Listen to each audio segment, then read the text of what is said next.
Welcome again to the Ohio Statewide Family Engagement Leadership Summit. We are so glad that you could join us today. I know it's been a long day, a lot of learning. My name is Patrick Cunningham. I'll be the session's moderator. This is session 17, Fostering Student Success in the Pandemic. If you have any questions, concerns, technical issues, please feel free to message me privately in the chat and I'll do the best I can to help you out. And then to ensure that we all get the most out of today, we're just asking all participants to turn off their webcams and microphones to make sure the focus can be on Dr. Swarovski here. If you have any questions for the presenter, please feel free to use the chat feature and I'll pass questions along to him at the appropriate time. You can also join the conversation on Twitter if you haven't already, and we're using the hashtag #ChartNewTerritories. Our presenter for this session is Dr. Brett Swarovski, who is an assistant professor of counselor education at Ohio State. So welcome, Dr. Swarovski. Thanks, Patrick.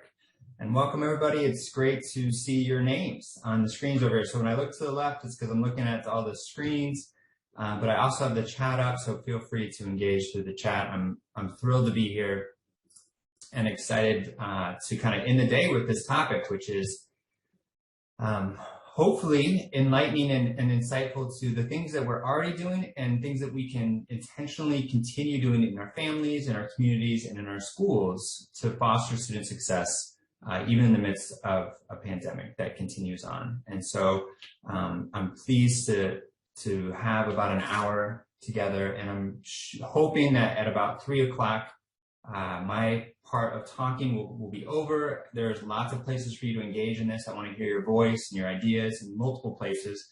And at the end, we'll have some time, hopefully serve some questions as well. And then Patrick's encouraged to interrupt me whenever there is a question in the chat, or if anybody has a comment or wants to contribute through the chat, Patrick can bring that to my attention as we're going through it as well. So no worries about waiting until the end for questions. You can pop them in at any time, as I'm happy to keep engaged them.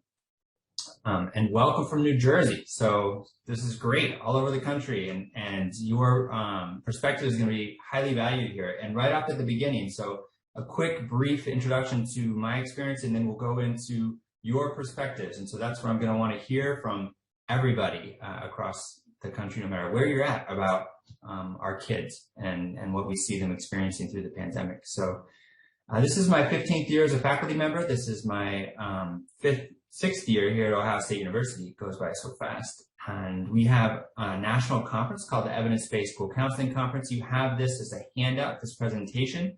If you don't have it as a handout, you can please contact Patrick through like a private chat perhaps, and he can ensure that you have it.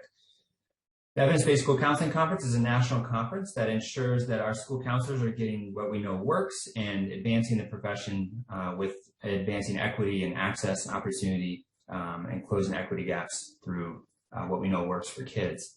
I also work with the American School Counselor Association in numerous roles, research fellow at the Center for School Counseling Research and Evaluation, and an associate of the Center on Education and Training for Employment, where the fantastic Ohio Statewide Family Engagement Center is housed. So it's my pleasure to continue working with CEAT and the Ohio Family Engagement Center, and it's great to be here. Our objectives for today: understanding some of the impacts. I think you're seeing the impacts every single day. I know that I'm working with a lot of schools around the country where even up to half of their students are out because of contact tracing. And that is just incredible. I've worked with schools where we have adults in the schools literally like quitting, nurses quitting and others, teachers quitting. I've worked with schools where everybody is hanging in there, but it's just exhausting. Work with schools where they're figuring things out and kind of have a handle on it. But everyone that I'm working with around the country, you know, we're struggling. We're struggling in lots of different ways. So we're going to figure out, in some sense, a picture of what the research shows that our kids are struggling with and our adults. Then we're going to talk about what do we do about it, because it's one thing to identify a problem. I think it's clear that we're struggling in different areas, but how do we strengthen what we're currently doing? And we're going to build out of protective factors and positive childhood experiences to do that, which encouragingly, you're probably already doing a bunch of fantastic things at your schools and your community and your homes that are building protective factors for your kids and your students. And so we're going to just build on what you're already doing. And that's kind of our goal, is to identify what the research says and the experiences of you and the students that you're supporting. And then what do we know helps, and how do we continue building that wherever we are? And that's the objectives for today. So I need your voice in this. And so if you could plug in to interact with me, we're going to see what your perspectives are. The question I have for you is, and if you can either take a picture of this, or you can go to menti.com and type in this code. And the question that is going to pop up for you is, what mental health or social emotional impact and has the pandemic had on your students? And really the question is, have you seen with kids or adolescents or your students? So what mental health or social emotional impacts have you seen the pandemic having on your students? And I'm going to share that screen, because it will also give you the Menti link and the code on that. So I'll give you about 10 seconds, those of you that are using your phones, to take a picture of this, and then we'll go to the other slides. So and some people are already adding in, and we're going to create a word cloud. So if you've never done a word cloud before, it's going to let you put at least 3 answers in. It also let you put in multiple answers. And if you go ahead and do that, you'll see that it will make that word larger. So if you're seeing, for example, anxiety or depression, which is already getting bigger and bigger in your kids, you can go ahead and repeat those words to emphasize it for the group. If you are seeing other things and it's just kind of like on the sides, then don't worry about it. But we're going to just see what everybody is observing in their kids. And we have about 11 participants so far, and I know we have over 35 on this call. So we're hoping everybody jumps in. And again, Patrick's put the link into the chat, and actually we can even probably do, I don't know if we do a direct, probably not a direct link, so we probably won't do that. We can go www.menti.com and then use this code and jump in. We have 16 of us participating now. So we probably have about half of us participating.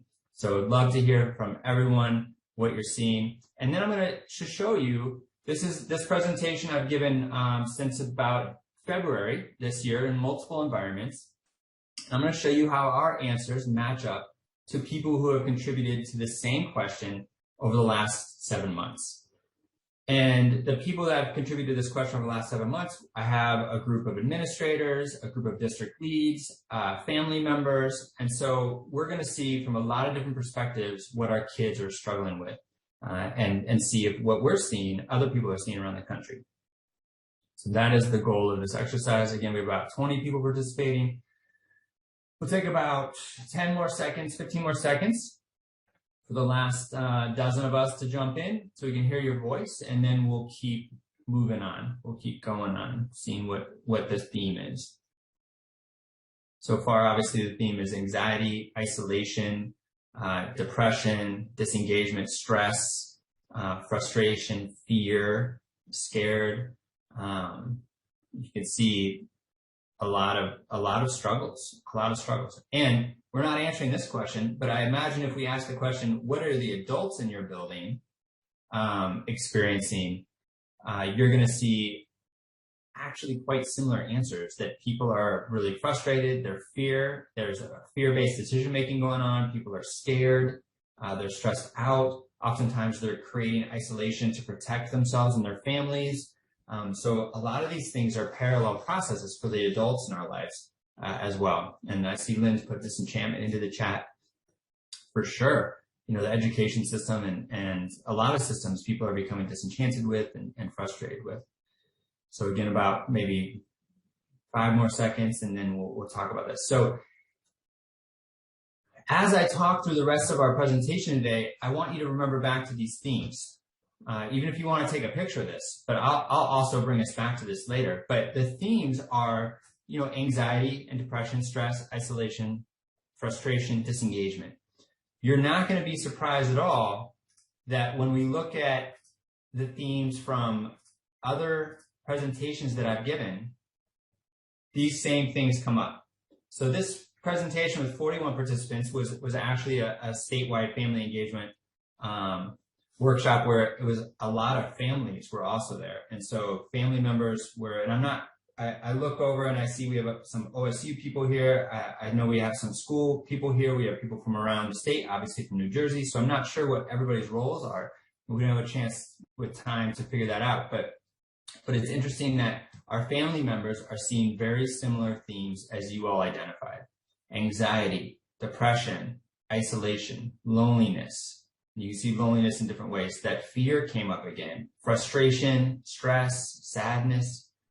So you can see that the themes are similar to what you all identified. And if we go back even further to February, and there are other ones that I didn't include because the themes are the same for each population, but we had 114, this was a conference in California, 114 administrators. So these are principals, assistant principals, superintendents, district leads of different programming. And what they were seeing with their kids, as you can see, is very similar to what you are seeing with your kids. So again, the anxiety comes up, the depression, the isolation, the loneliness, the lack of motivation, the stress. Thanks, Gwanda. And so this is going to be right up your alley. So I hope this is really rewarding for you and that you leave with things that are encouraging for you.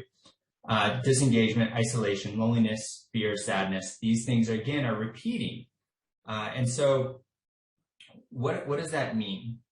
So the rest of the time that I'm talking, we're going to come back to these themes that everybody across the country, whether you're in California, probably New Jersey, in the Midwest, in the South, North, anywhere, you're going to be seeing similar themes from our kids and probably our adults. So what we're going to talk about today is not triage, not first aid. There are going to be things that we can do for triage and first aid, but that's the treatment model of like urgent care. And that's where we get in the sense of like, if you're in a school building, like tier 3, if you're doing the multi-tiered system of support, we're going to talk about tier 1, tier 2 prevention type approaches to not only intervening in helping our kids with their anxiety, depression, and isolation and fear and all those things. We're going to intervene with that, yes, but we're also going to build up capacity to hopefully lower it and prevent it from reoccurring over time. So that's the goal. And we have parents in the room, which is fantastic. These are also, everything I'm talking about today is going to be geared to schools and families and parent mentors. So this is definitely right up your alley. This data is from early on in the pandemic, and basically it's an academic report. I'm going to spend about 10 minutes just giving a baseline around some of the impacts of the pandemic. And then we're going to move into the happy things after we talk about the challenging things. So this report came out and it basically compared measures of academic progress, which for those of you that are not familiar are repeat measures 3 times a year, given in the fall, winter, and spring. And they assess scores in reading and math. And then they're normed across the country. And so you have a sense of how students are doing at your school, in your classroom, compared to students across the country. And so this report basically said that in the pandemic, our kids are, at this time, again, this report is at least 9 months old now, so this is old data, but 9 months ago, reading wasn't basically cratering as much as math was. So math, kids were really, really struggling. And I don't know if this is true for those of you that are in schools for you, if you're seeing math is really getting hit hard, but I do know everyone I'm working with, the D's and F's are through the roof. And so everybody is really struggling academically. I know people are still chasing kids and trying to get them back after distance learning. And so it's challenging academically for sure. What I want to talk about further, though, is the social, emotional, and mental health impacts, because that's where we can intervene. And if we intervene there, the academics will change. And if we intervene academically, it's, in my opinion, less likely that the mental health and social, emotional things will change. So the real bang for our buck, and actually economist research actually shows this, and I can share that with you if you're interested in it. But economist research says if you want to close equity gaps, if you really want to increase achievement in schools, you focus on non-cognitive skills. So it's not necessarily the academics that give you the most bang for your buck, it's the non-cognitive skills. So in our sense, our non-cognitive skills are going to be social, emotional, system-wide work, and protective factor building around relationships. In general, adults are experiencing, after crisis, they're experiencing anxiety, fear, tension, acute stress, PTSD, depression, and suicide goes up. So we know that is actually happening for adults around our country right now, and I have some data to share around that. scary thing is that, of course, children are often more susceptible to mental health issues than adults. And so we know our kids are experiencing anxiety in greater levels than even our adults are. And they're observing financial insecurity, people losing jobs, family members dying, and other instability around the pandemic. And this is what's leading to these increases in anxiety and depression and stress. So some quick data points. Before the pandemic, about 10% of adults in America reported feeling anxiety. It's probably consistent, pervasive anxiety. During the pandemic, that's increased to 40% of adults. So it's a pretty massive increase from 10% to 40%, 10% to 40%. There's some data from Brazil I'm going to share some data from Brazil and then also from the United States. And I have some data from the UK as well. So before the pandemic, about 6% of kids in Brazil reported anxiety. And during the pandemic, that has jumped tremendously up to, depending on the instrument that was used in the survey, and that's why there's 2 data points there, 2 different instruments and 2 different surveys, around 20%. So about 1 in 5 kids is experiencing high levels of anxiety during the pandemic, which isn't really surprising based on what we just saw. This is the data out of the UK. During the pandemic, we have a third of adolescents, which is your high school students, reporting feelings of loneliness, and almost half of your college-age students reported being lonely. This is actually really important. Before I did this research, I didn't realize that loneliness was like a medical issue. It is a medical issue. Loneliness is something to note. So if you're working in schools or if you're a family member and you notice that kids are starting to isolate themselves and they're starting to remove themselves from activities, and they're starting to move themselves from their peers, then we do need to be careful that loneliness doesn't happen and isolation doesn't happen, because it is shown, the data is clear, it leads to mental health issues. And the mental health issues that it leads to are pretty disturbing. So loneliness is directly related to increases in generalized anxiety, increases in social anxiety, increases in depression, and then we get into increases in eating disorders, self-harm, and then suicidal ideation. So loneliness is something that is actually measured, medically looked at, and has been, again, correlated and having a relationship with some pretty severe mental health issues. So when we think that our kids are isolated, we want to make sure we are prioritizing that just the same we would prioritize these and apps. We need to make sure that our kids are not isolating in a way where they're pulling away and they're increasing to the point of suicidal ideation, which is not something that is necessarily new as a severe problem. This has been going on, and I'm going to talk about that a little bit later as well. So there is a very insightful and useful student survey. Feel free to copy this source. It's the source that I've been using to get voice from our kids nationwide. It's a really fantastic survey that before the pandemic had almost 500,000 students in elementary and middle school, over 900, almost 900 schools. We were able to capture their voice through this and then compare it to the voices in the pandemic. So when you have this source, you can use this source for your buildings, for your districts, to hear student voice across the country, and it's pretty powerful. So if you can see this, before the pandemic, they had almost 500,000 students participate. During the pandemic, they've had about 250,000 students participate, and then they're able to compare these and get some pretty transparent revealing of what our kids are struggling with. So what we know is that about half of our kids say that the pandemic has affected them, and moderately or significantly in secondary, and in elementary, very much. So 56% of our elementary kids are saying that the pandemic has affected them very much. And in secondary, we have significantly or moderately. So it's disturbing everybody, and that's probably not a surprise. The findings are organized across 4 different ways.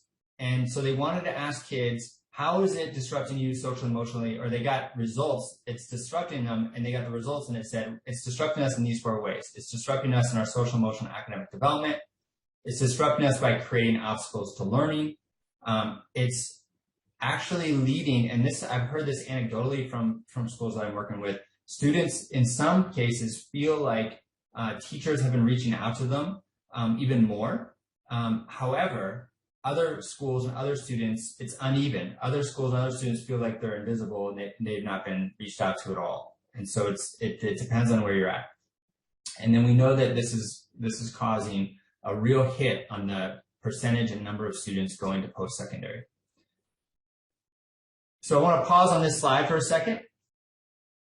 Half of the kids said that feeling depressed, anxious, or stressed made it hard for them to do their best in school. So this was the number one barrier for kids, as identified by kids, to doing their best in school. You can see the other things on here are, a lot of them are related to some of the things. Health of family members, that's going to lead to stress. Personal relationships. Not feeling safe at school. Getting picked on or bullied. So things on this list that are coming up, there are some that are family-based, there are some that are technology-based, but there are a lot that are about feeling emotionally well.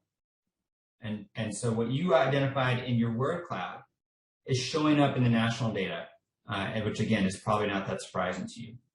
And again, underrepresented or historically oppressed groups are struggling more than others. So as far as gender, feeling depressed, stressed, or anxious, we have the data by males, females, and then gender expressive students, 83%. So it just reinforces that, per usual, groups that are marginalized or oppressed are struggling even further in the pandemic. And so we need to make a large and intentional effort to increase equity around our outreach and around what we're doing to change systems in our schools. This slide shows that as people have been isolated and away from school buildings, the availability to talk to an adult like a school counselor or school psychologist, school social worker, a teacher that they feel like they trust, somebody in the building, as that availability goes down, the feelings of anxiety or depression and stress goes up. Again, not rocket science, not something that would be unexpected, like, well, that's strange. But we want to make sure that what we're doing in our school buildings as kids are coming back to school this fall isn't primarily focused on D's and F's, that we are making sure that we are connecting students to adults and to each other so that they feel engaged and they feel like they can talk about their problems. And so that's where we're going to come into protective factors and positive child experiences. Again, as I'm going through this, you have any questions, let me know. I'm going to go a little more quickly through the next few slides because they're going to reinforce the impact of crisis. And I think you probably have it and have takeaway, but I also want you to have these resources if you are sharing or presenting to your team. So if you are a teacher or you're a parent mentor, or if you are someone that is working in schools in any environment as a family liaison, or I want you to be able to take the data and you notice that there's endnotes, you can get the references and the resources and use it to talk to your educational stakeholders to advocate for supporting our kids. So there's going to be more around the impacts of crisis. These are general things of impacts of crisis. What's important to take away from this slide is that it impacts 80% of our kids in some way, but then about 40% of our kids, 2 out of every 5, is going to have a diagnosable psychological disorder as a result of crisis. And that 5% are going to have long-term issues that we're going to need to follow up with. So I just use Columbus City Schools because that's our largest district in the area. If you think about them having about 50,000 students, then you're going to have about 20,000 of those students that are struggling in such a way that it's almost diagnosable. 20,000. And you think about our school system set up to support that kind of mental health struggle, and they're not. We know they're not. And so what are the things that we can do, little things that we can do to support these kids? There's more research that you're free to take as part of your advocacy is for the needs around this. Our kids, this is before the pandemic. This isn't something new. Our kids were struggling with anxiety before the pandemic. They were struggling with depression before the pandemic. And this data is around students and kids that were going to hospitals and getting a diagnosis. So if you think about the number of kids in your building or the number of kids that you know in your families that go to a hospital and get a diagnosis of anxiety or depression, it's probably a very low percentage compared to the kids that are struggling with anxiety or depression. And so these numbers are probably low and they're already in the millions. We know that 1 in 5 kids have probably participated in non-suicidal self-injury. And staggeringly, almost 10% of our kids have attempted suicide. These are really concerning, but it's not new. It's been a mental health crisis. It's been a health crisis for our kids, and suicide is now the second leading cause of death for our children between the ages of 10 and 17. So we're talking about upper elementary all the way to high school. It's the second leading cause of death. And frightening to me, between 2010 and 17, not only has it increased for adolescents like high schoolers exponentially, but if you look at that number at the bottom, 300% for our kids in 4th grade through middle school. And that to me is, it's, I don't know if anything else is a wake-up call. That needs to be a wake-up call. That was before the pandemic. You can imagine how it is now. We need to make sure we're saving the lives of our kids. And fortunately, we know how to do that. A lot of times we struggle with, how do we organize this? How do we understand it? I understand it as another trauma. So I understand it as something similar to an average childhood experience. If you're familiar with average childhood experiences or trauma in general, then you know that the study that became famous for it was in 1998. And it identified about 10 things at the top of this tree. And you can use this from building community resilience. They give you permission to share these kind of slides, which are great. And they were around neglect and abuse in the home. Household dysfunction is how they labeled it. And then since 1998, we've had a lot more research that shows, and the difference between ACEs research and trauma in general is ACEs research is really looking at what loads into health issues, what really loads into medically health issues that we can say aren't correlated, they're actually caused by some of these things. And so we know, for example, that racism causes low birth rate. Racism causes all sorts of health issues. So we know racism is an adverse community environment that leads to health issues and early death. Poor housing quality, affordability, violence, economic struggles all lead to health issues of some kind.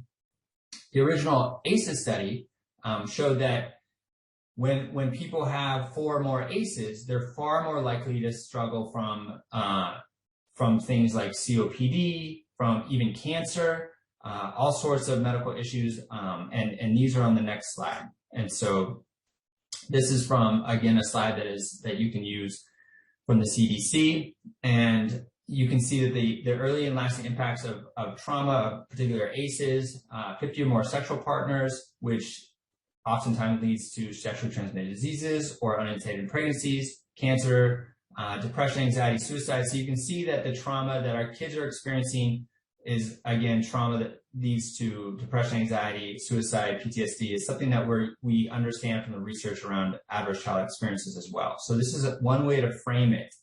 And so if I frame what's going on in the pandemic through adversity, through trauma of some kind, and we would say potential trauma, because no 2 kids experience something in the same way, so it's potentially traumatic, then we know that it affects their brains. It has a neurobiological effect. It has a psychosocial effect, but it's not on the slide. And again, canarratives.org gives you permission to use these. So if you'd like to use these slides for your own PD, that's a great resource. But we also know that it's not included on the slide that trauma affects our DNA.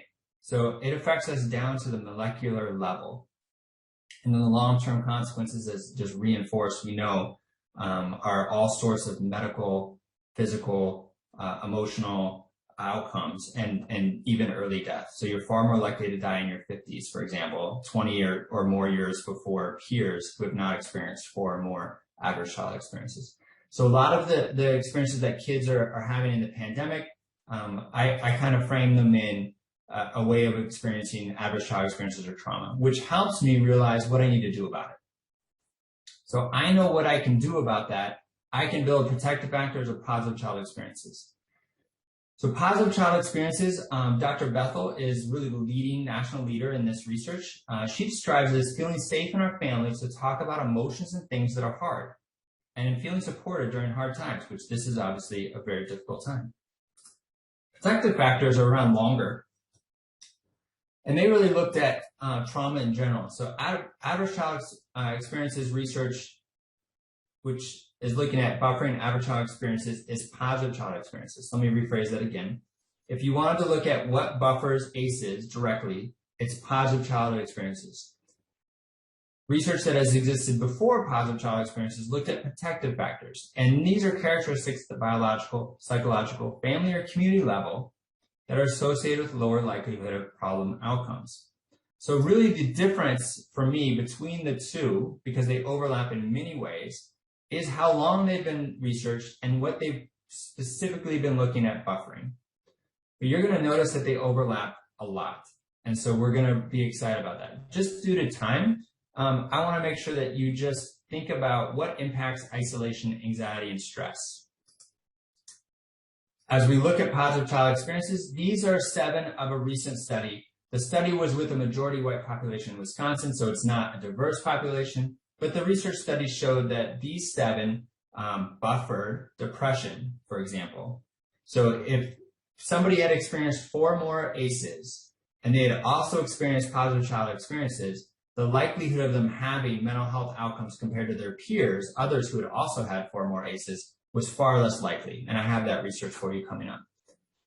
But if you are a family liaison or a family partner or a family member who has kids, you can see some of these are really relevant for you. Felt family stood by them during difficult times. Number 3 is one of my favorites. Enjoyed participating in community traditions. We have so many ways to participate in community traditions. We can foster that. Every community has some sort of traditions, even if it's eating dinner together, having a movie night, going on walks, camping together, going to a church or a religious event, like a community event of some kind. We have these traditions we can build. I'm excited about that one. Being able to talk with family about feelings. We're going to bolster that one too. We can figure out how to do that. Felt supported by friends.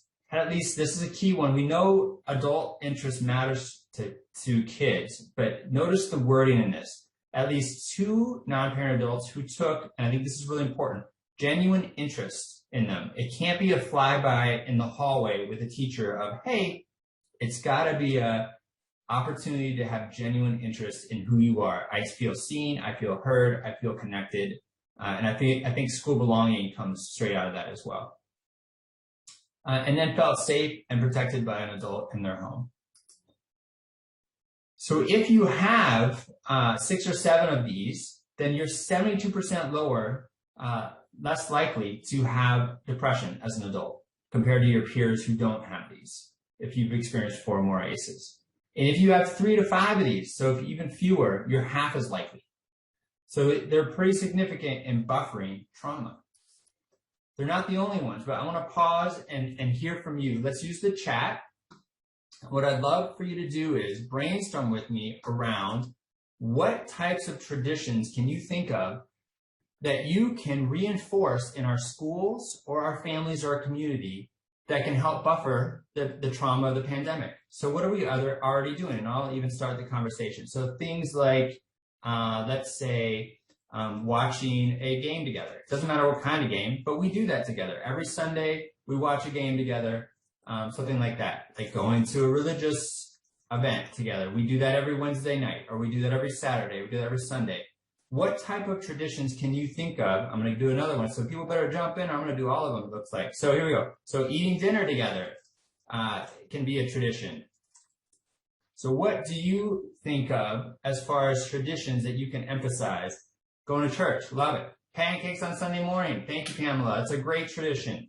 Game nights, Evelyn, wonderful example. These are great. These are great. Singing songs before bed. Yes, that's an awesome tradition. That's like a legacy tradition. Hiking together in the park. Saturday walks in the metro parks. These are great.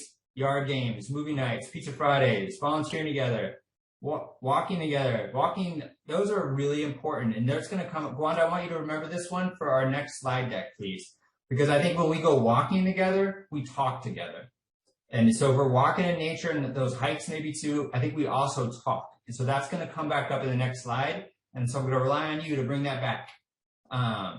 Movie night, no technology. That's fantastic. Susan, that's going to be another one. If you are talking at dinner because of no technology, that's going to come up in the next slide too. And so there's some of these that are going to repeat that I'm going to be looking for you to crafting together. These are great. All right, about 1 more minute of ideas. But what I want for you is you can save the chat. And what I want you to realize is these lists are actually resource lists for you to build protective factors, or in this case, positive childhood experiences in your kids. These aren't small things. They seem like small things. These are things that we do together. These are things that we can do at school. We can create opportunities at school to do traditions, or we can even send a newsletter home from our schools saying, we want to hear from our families. What do you do with what traditions do you celebrate? We want to know. We want to know about your celebrations with your family. What kind of family traditions do you have?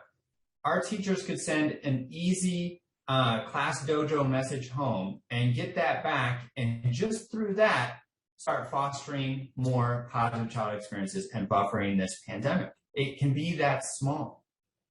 And I think that's what's very exciting to me. You can see I get excited about this.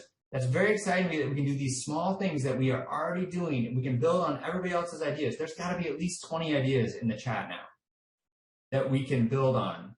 And I want to be at the karaoke Saturdays with Megan's family. That's awesome. So these things we can build up. And I have one more question for you. The next slide. Same thing. So number 2 on our list of positive child experiences was a place where they could talk about feelings. So what are we bringing back from these traditions, and what are other ways that we can talk about feelings? So I know that I have some walking people that are going to bring it back for me, hopefully. So if you even said it before, say it again. One that came up before is driving together. There's a family that said, thank you so much, Brack. So road trips, definitely in the car, we talk about what's going on. So perfect. And again, thank you, Gwanda. When we're walking, we have the opportunity to talk. Megan, perfect example. So before we go to bed, we talk about daily worries, or we talk about those types of things. What type of activities can we do in schools, in our families, in our communities and you're not forcing feelings talk. So make sure you hear what I'm asking you about. You are creating opportunities for kids to be heard. That's when they talk about their feelings. So dinners. So if you had a dinner there, no technology dinner, I'm putting it in there, so I'm stealing your ideas. That's a great idea for a space to talk about feelings. So you're not forcing feelings, but you've created space. You just intentionally created space. So at school buildings, I'm going to say lunch bunches. Lunch bunches at school. What else can schools do to create space for kids to talk about what's going on? And so, of course, we have all sorts of school counseling, like small groups. Yes, thank you, Patrick. So we got the groups going on, but what else? Think creatively with me. Take about 3 more minutes. Mentor-led groups, love that. Clubs, good idea. Morning meetings, great idea. Yes, these are fantastic. Morning check-ins for elementary school. I would even say recess, like getting out adults on the playground. If you're an adult on the playground at recess, kids will talk to you. Check-ins during homeroom, love that. For high school, middle school. Yeah, high school. Anyone that's in high schools right now, I would love to hear from you more. I got like elementary mind. Sport team dinner, that's a great idea. Really good idea. Again, what I'm hoping for you is at the end of this, you can save this chat and you can just take 1 or 2 of these ideas and push them in your buildings. Push them through your collaboration with families. Uno, Lynn, that's a brilliant idea. Card games, board games. Totally good idea. Love that. I remember playing Uno so many times growing up, and you were, for sure, we were talking through that Uno game. So again, we were just thinking opportunities. What else can we do? Again, at school, family cook. Oh yeah, great idea. Chess tournaments, great idea. These are awesome. Oh, even like biblio stuff in classes. So bringing in books that raise up stuff. Oh, movie stuff, movie topics that cause conversation. Plan a meal together. That's a great idea. Formal meals. Have you ever done like had them bring in photos? So like, or their phones, just have them. Oh my gosh, one of the small group activities that I do is like, what's in your backpack, what's in your locker, what's on your phone, that shares a little about who you are. So phone pictures sharing. Yeah, after school programs, Brett, great idea. Really, really good idea. So taking advantage of after school programs. So the question I have for you around this, and then I'm going to keep going, is, are schools intentionally building these opportunities the same way that they're building and they're intentionally building credit recovery? So if you think about, we're coming back to school, we know our kids have D's and F's, we know they're lacking on credits in high school, and I know that we are just focused entirely, not entirely, that may be an exaggeration, but we are focused intensely on credit recovery, which is important. It's really important, but it's far more important that our kids are here. And we know that suicide is the second leading cause of death. And we know that suicidal ideation, anxiety, and depression has increased in the pandemic. So I will want to make sure that they are here so they can recover those credits. These things that you just put in the chat, these small opportunities, these building of relationships, these family engagement things, these traditions, we know from the research that these things buffer trauma. They buffer trauma. So what I want to encourage you to do is keep doing that. The positive childhood experiences that you are enhancing with these things are listed on this sheet. You are going to enhance the relationships with their school, enhance their feelings of being supported by friends. You're going to build that non-parent adult relationships. The small things you're doing with creating opportunities to talk and to build that traditions that they're engaging in are going to enhance these positive childhood experiences, which is really exciting to me. We also know that not only is it going to reduce their anxiety and depression, but if the research shows here, you're going to actually have better medical health function, better biological health functioning. You're going to sleep better. You're going to have lower levels of stress. You have lower levels of depression. These are incredibly powerful things. You're going to have less likely to develop a personality disorder. How intense is that? Having a perceived social emotional support will decrease depression. That's incredibly powerful. So the things that you just did, that you talked about creating opportunities for engagement, opportunities for increasing feelings of traditions and family, these are all creating social support. So these are going to buffer the medical and mental health issues.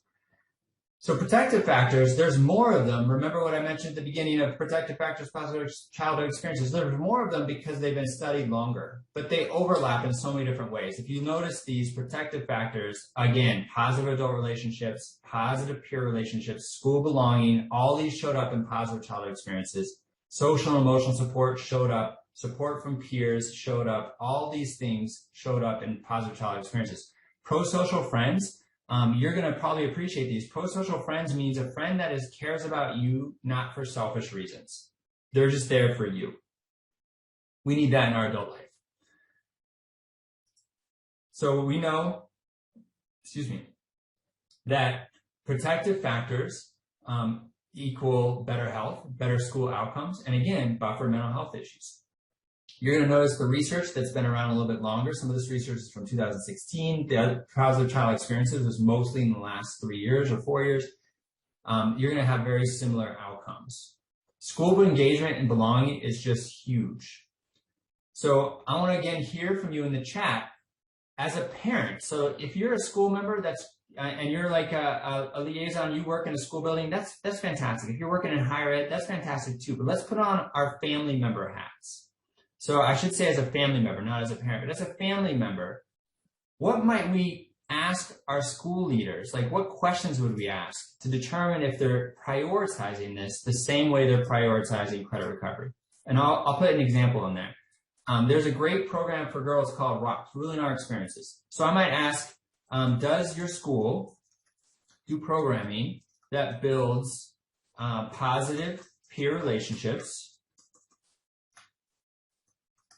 such as ROCKS? That's what I want to know. You all had put in there a lot of amazing ideas like lunch bunches. Ask questions about that. Does the school do lunch bunches? So what kind of questions should we be asking our school leaders to know that these programming is being delivered? Oh, love that, Patrick. That's great.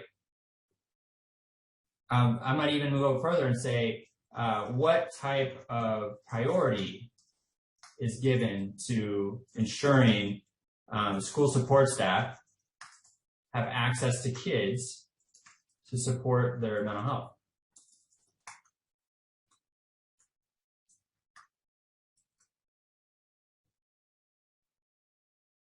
Well, I would love to hear from you. This is our, we're getting close to where I'm going to pause and ask for questions, but I want to make sure that we hear from you.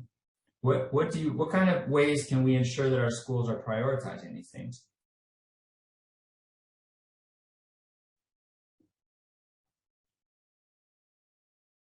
Oh, I love that. Yep. So do you have that community time? Do we have SEL sessions? That's a really great question. Yeah.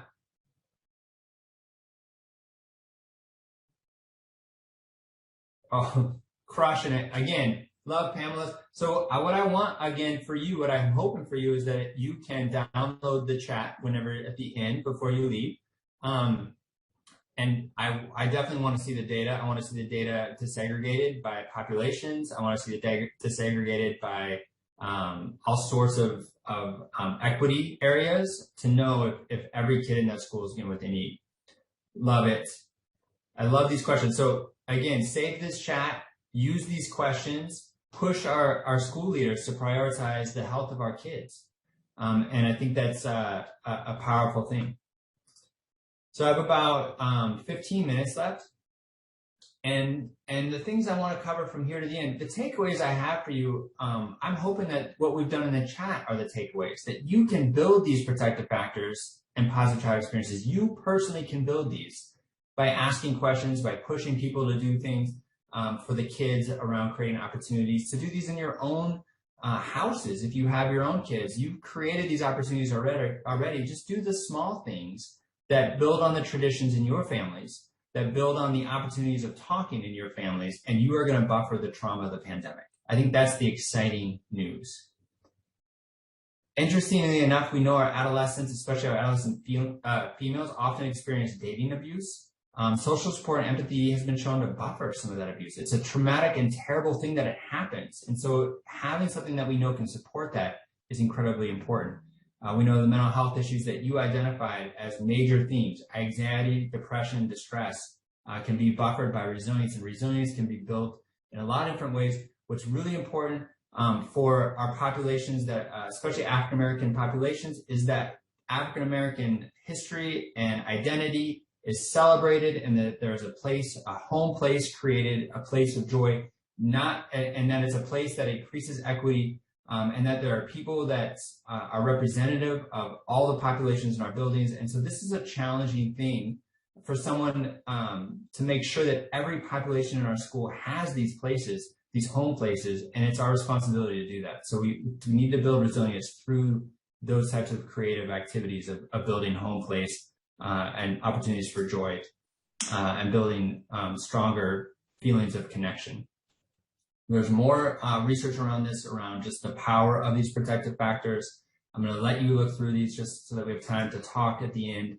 And there are ways that we can build this through Ohio's Whole Child Framework. If you're in Ohio, if you're in another state, I encourage you to look at the policies at the statewide level, because that's another way to advocate. I can ask our district leaders, how are you building out family engagement? How are you building out social emotional learning? How are you building out our behavioral health services? How are you building out wellness and self-care and enhancing your school climate and culture? I want to see your plans. I want to know what this looks like.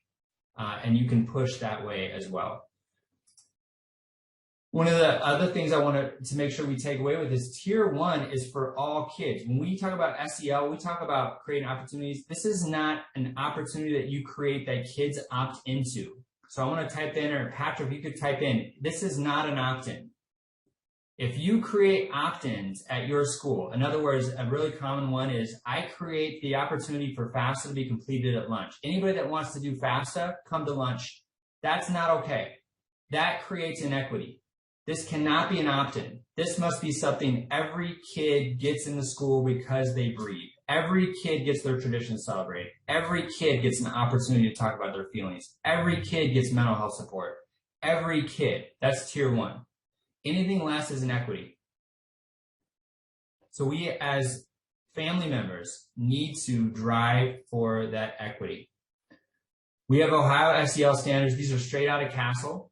These are really important if we're doing them with a focus on improving the holistic health of our kids, not with a focus on controlling our kids. So if we're looking at enhancing self-management so a kid sits in their seat, that can be a racist approach to education. We don't need that. We need to make sure that kids have social awareness and self-regulation and executive functioning so that they can be the best person they can possibly be. But if it's to make them quiet in their seat, we're doing this for the wrong reason. So we need to make sure that we are doing our SEL standards for the benefit of our students, not our adults. So we want to push this really hard. Family school partnerships are huge. There's a link at the bottom that we can put into the chat that is a really easy way to build protective factors through collaboration. Just go through, how do we create trusting relationships with families? How do we understand our families' cultures and beliefs? How do we value the traditions and celebrate them? How do we share the progress of the school-family partnerships? How can we listen to families' voice? And how can we form this work from listening to our families? And of course, the Ohio Statewide Family Engagement Center has fantastic resources on their website as well. And then if you are worried about triage and you have kids that need help right now, these links will get you that help right now. So the last thoughts I want to take, and then I have one last thing to hear from you, is I want to know, again, these are the things that I really want to know. How are our families and schools partnering to promote positive child experiences and protective factors? How are we celebrating family traditions? How are we celebrating feelings of school belonging and relationships with each other, with adults and with peers? How are we prioritizing programs for this in the same way or even more that we prioritize credit recovery? And how do schools take steps to learn about their families, the family's culture and traditions?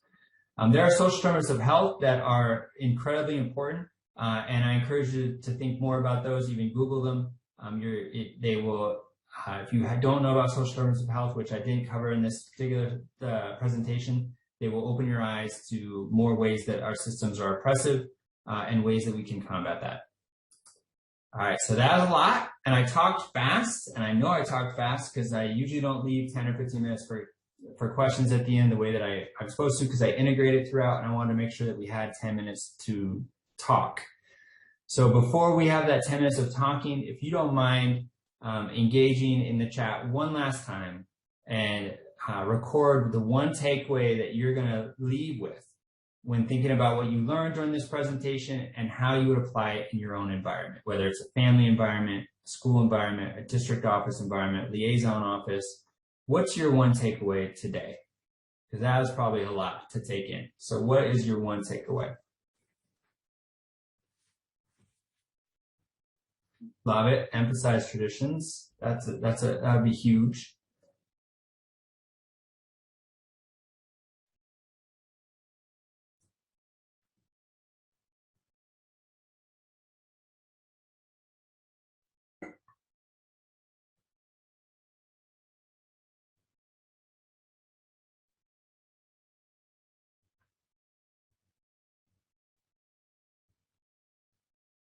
Oh yeah, love that. Establish some family routines, some family traditions. That'd be great.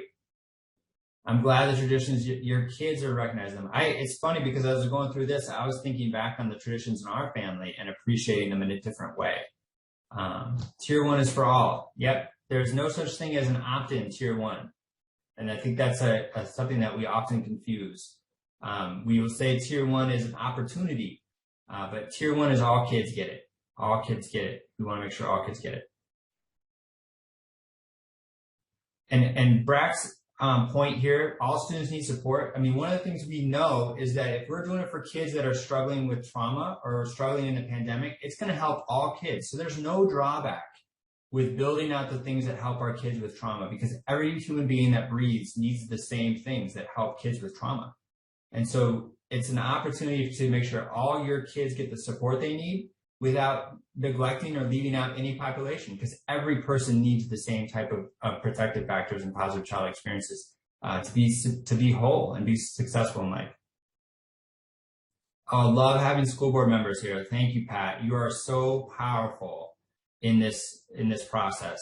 I cannot thank you enough for being here. You are incredibly important in this.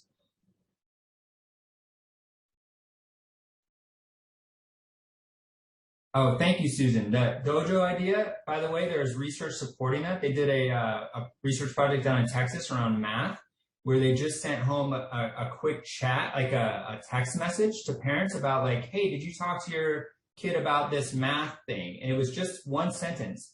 And that was it. That was the intervention, was just occasional text check-ins.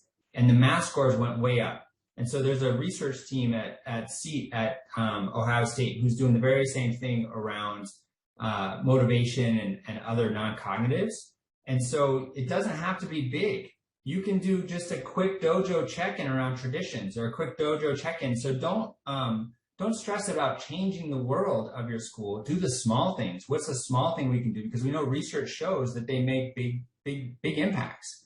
So do that dojo activity of just open-ended questions around, hey, what type of traditions do you do? Send your kid in tomorrow with a tradition that you do in your house. What's an opportunity? Take a walk. It's just a suggestion. This weekend, take a walk with your kid and just listen to them. You can give them some protective factor suggestions and just let it go and just have it be one sentence, and you will see life change in your kids. So you don't have to invent them on your own. You can just go back through the slide deck and look at the protective factors and send a one sentence home that says, hey, this weekend, have a no technology dinner. See what happens. That's it. And see what it does for your kids. All right, I'm going to stop sharing. My information is on the next slide deck if you ever want to reach out for me. The evidence-based school counseling, if you get a chance to Google it, and you have school counselors that might be interested, please pass it on. Oh, that's awesome. Social emotional literacy kids at food pantry. That's a great idea. I'd love to hear more about that too. But I would love to open up the last 5 minutes for questions, comments, anything that you need. I'm really glad that you enjoyed it. I hope you had a takeaway that can be small but impactful.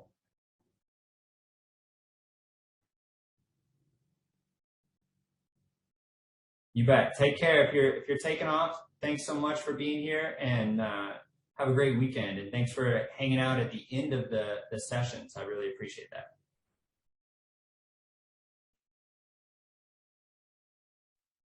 Before everyone signs off, just want to say thank you again, Dr. Zaromsky, for sharing your time and all this really valuable information with us today. And in the chat, I know a lot of you are already doing this, but please join me in thanking him.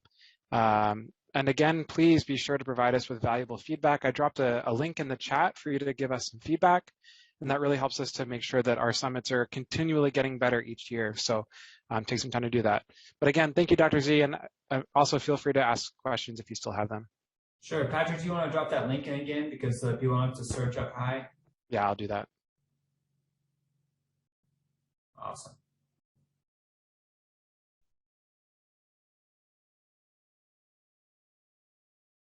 Thanks for the great comments, everybody. I appreciate the positive feedback, and it really was wonderful to hear your contributions. So thank you.